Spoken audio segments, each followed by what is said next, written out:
Perkenalkan, nama saya Regina Pradipta dari kelas IPS 1-6, absen 23, SMA Negeri 1 Salatiga. Hari ini saya akan menjelaskan materi tentang masa Orde Baru dan Reformasi di Indonesia. Pemerintahan masa Orde Baru di Indonesia dimulai pada tahun 1965 sampai 1998. Apa itu pemerintahan Orde Baru? Orde Baru merupakan suatu penataan kembali seluruh peri kehidupan rakyat, bangsa, dan negara yang diletakkan kembali pada Pancasila dan Undang-Undang 1945. Awal mula dari pemerintahan Orde Baru ini adalah pada tanggal 11 Maret 1966 dikeluarkannya surat perintah yang dikenal dengan nama Surat Sakti atau Super Semar. Surat itu berisi instruksi Soekarno kepada Soeharto yang saat itu menjabat sebagai Menteri Panglima Angkatan Darat untuk mengambil tindakan dalam rangka menjamin keamanan, ketenangan, dan stabilitas pemerintahan. Lalu, setelah Partai Komunis di Indonesia berhasil dihilangkan pada tanggal 22 Juni 1967, Soekarno akhirnya turun jabatan dan MPR menetapkan Soeharto sebagai presiden. Latar belakangnya yang pertama, penyelewengan Pancasila dan kekuasaan. Di dalamnya ada demokrasi Pancasila yang menyederhanakan partai politik menjadi 2 partai dan 1 golongan karya, dan Pancasila sebagai takmen. Yang kedua ada penataran P4.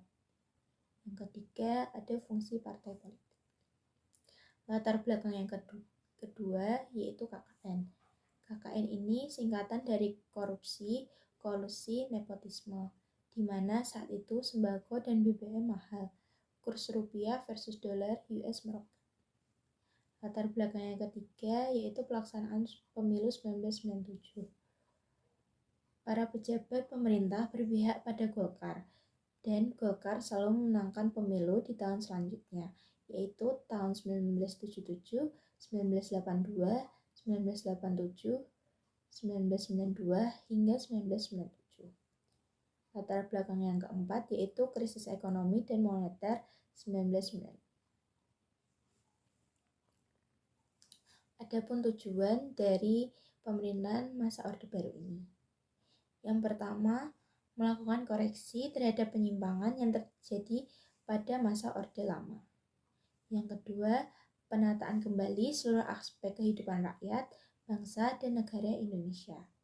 Yang ketiga, menetapkan Pancasila dan Undang-Undang 1945 secara murni dan konsekuen. Yang keempat, membangkitkan kembali kekuatan bangsa Indonesia. Ciri-ciri dari pemerintahan Orde Baru, yang pertama ada difungsi ABRI.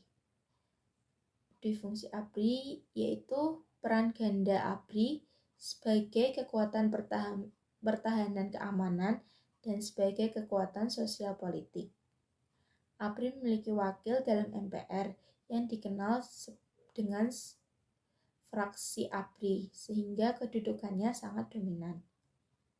Yang kedua, ada partai politik yang terbatas. Sejak 1975, hanya ada 2 partai yang ikut pemilu dan 1 non-partai. Di antaranya PDI, P3, dan Golkar. Yang ketiga, ada pembangunan yang masif. Pemerintahan Orde Baru mempunyai tekad untuk mendapatkan pembangunan infrastruktur fisik dan non-fisik sebagai prioritas. Yang keempat, pemerintahan sentralistik.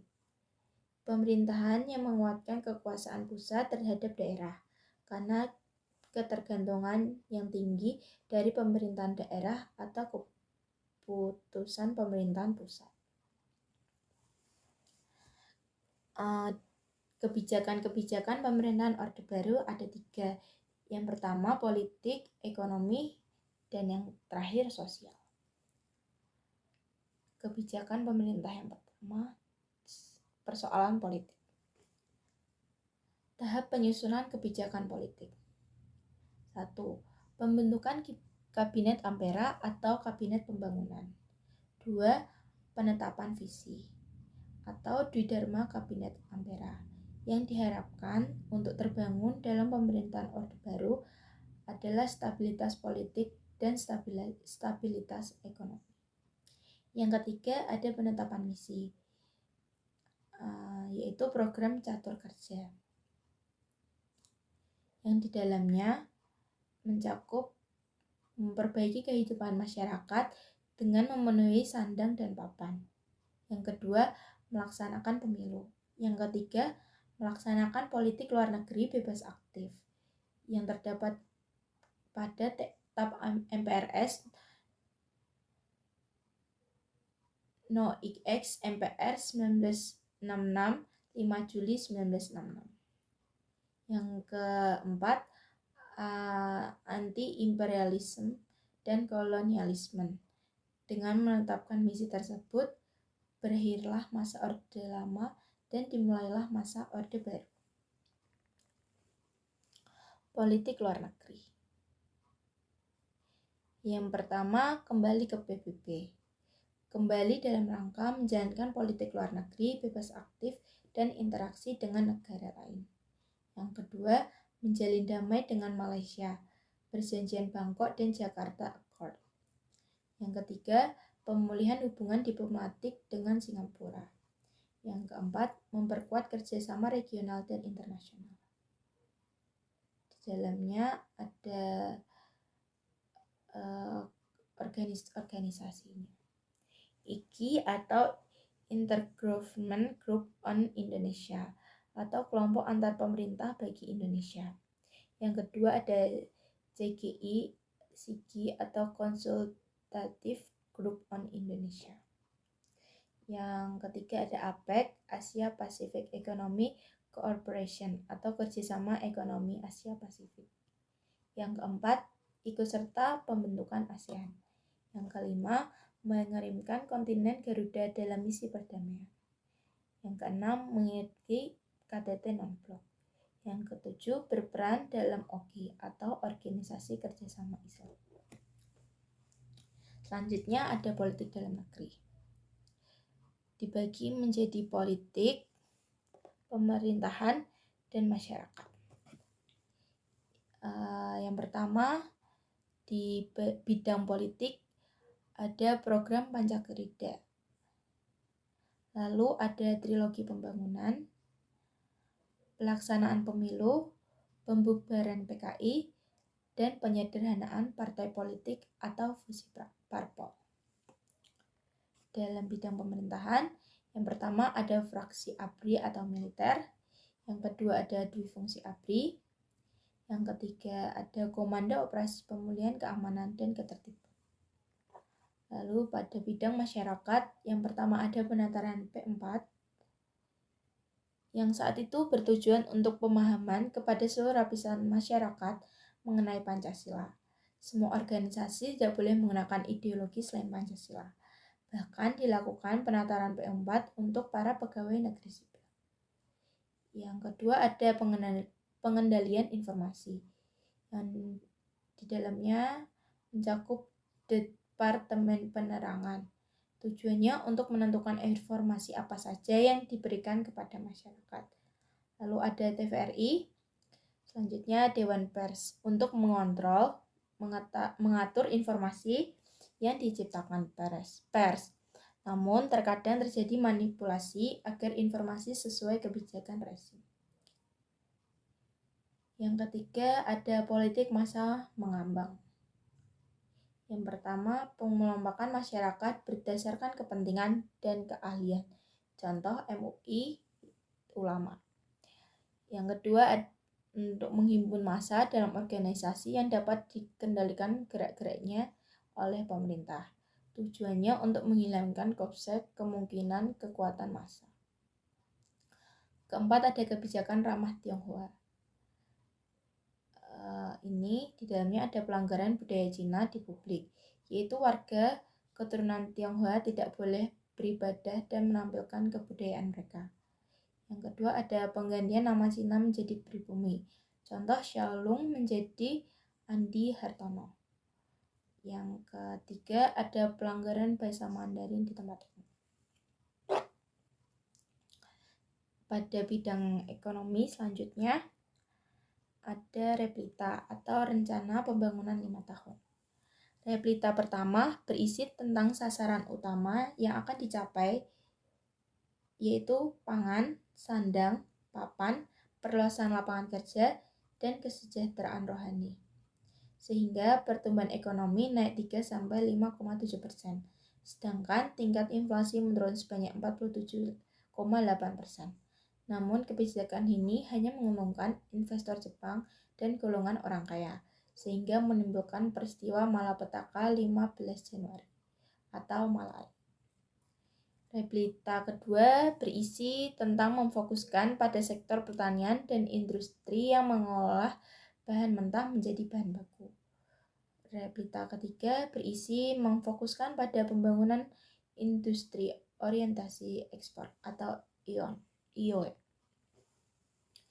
Replita keempat memfokuskan pada sektor pertanian menuju swasembada pangan dengan meningkatkan industri yang dapat menghasilkan mesin-mesin sendiri.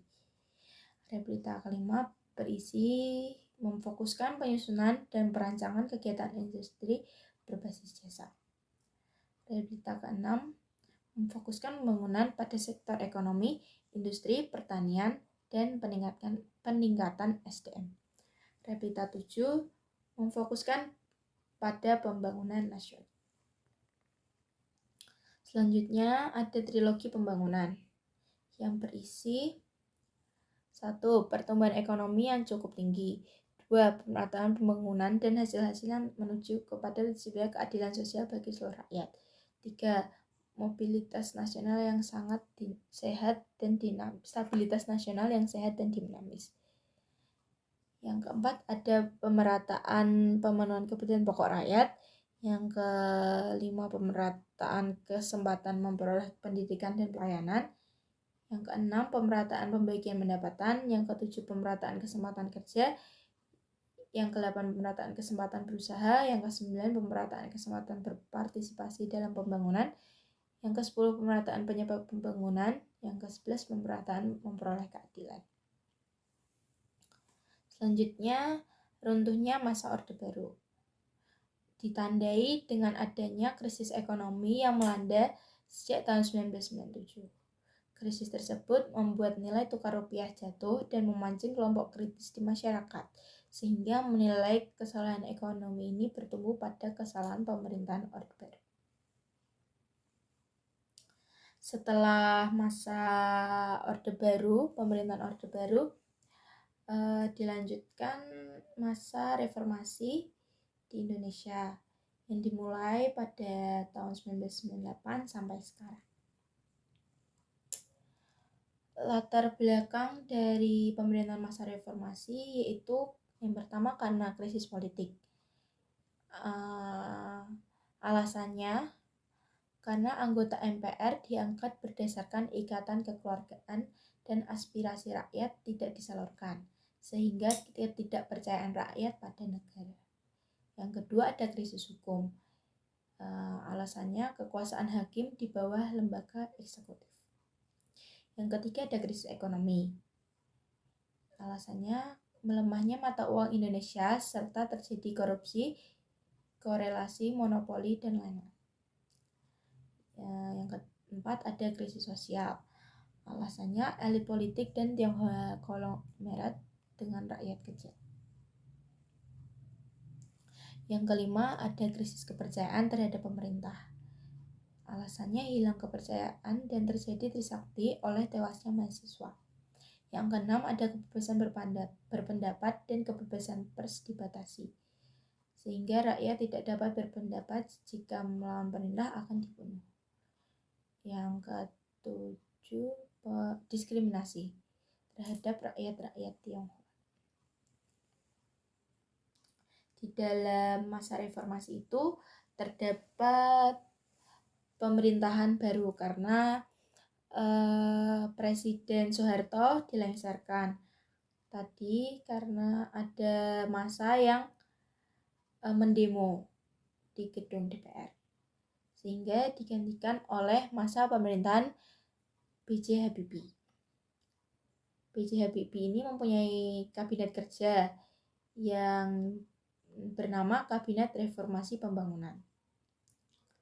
Program kerjanya pada saat itu di pemerintahan, yang pertama kebebasan berpendapat, lalu menghapus UU Parpol dan muncul UU baru, mengadakan pemilu 1999 yang di dalamnya ada 48 parpol, lalu membebaskan tahanan politik. Pancasila bukan asas tunggal. Yang keenam, melakukan amandemen UUD 1945. Yang ketujuh, mengatasi krisis ekonomi. Yang kedelapan, Timor lepas dari Indonesia pada 4 September. Yang kesembilan, pidato yang ditolak menyebabkan B.J. Habibie turun jabatan. Selanjutnya, setelah itu ada masa pemerintahan Presiden K.H. Abdurrahman Wahid yang dikenal juga Gus Dur. Beliau memiliki kabinet kerja yaitu Kabinet Persatuan Nasional. Di dalam program kerjanya itu menciptakan pemerintah yang pertama mendorong pluralisme dan keterbukaan. Yang kedua, UU otonomi daerah semakin berkembang. Yang ketiga, Irian menjadi Papua. Yang keempat, membentuk KKR. Yang kelima, konflik dengan DPR. Yang keenam, membekukan lembaga legislatif. Yang ketujuh, diminta pidato pertanggungjawaban tapi ditolak sehingga mencabut Gus Dur dari sidang istimewa. Selanjutnya ada masa pemerintahan Presiden Ibu Megawati Soekarno Putri. Memiliki kabinet kerja yang bernama Gotong Royong. Semasa kerjanya, ia mengamandemen UUD 45 yang berisi rakyat oleh rakyat untuk rakyat. Lalu membentuk KPK atau Komisi Pemberantasan Korupsi. Yang ketiga, netralisasi PNS dan TNI Polri. Yang keempat, memantapkan kondisi politik. UU nomor 12 tahun 2003 tentang pemilu, UU nomor 22 tahun 2003 tentang kedudukan MPR, DPR, DPD, dan DPRD. UU nomor 23 tahun 2003 tentang pemilu presiden dan wakil presiden. Yang kelima, ada pelaksanaan pemilu 2004 dan pemutusan IMF. Selanjutnya ada masa pemerintahan SBY yang memiliki kabinet kerja bernama Kabinet Indonesia Bersatu. Di dalam pemerintahan SBY ini ada program-program yaitu Tsunami Aceh 2004 dan Gempa Jogja 2006. Di dalamnya ada anggaran pendidikan 20%, perdamaian GAM atau Gerakan Aceh Merdeka, membentuk pengadilan koruptor, lalu pemilu kepala daerah secara langsung. Terima kasih.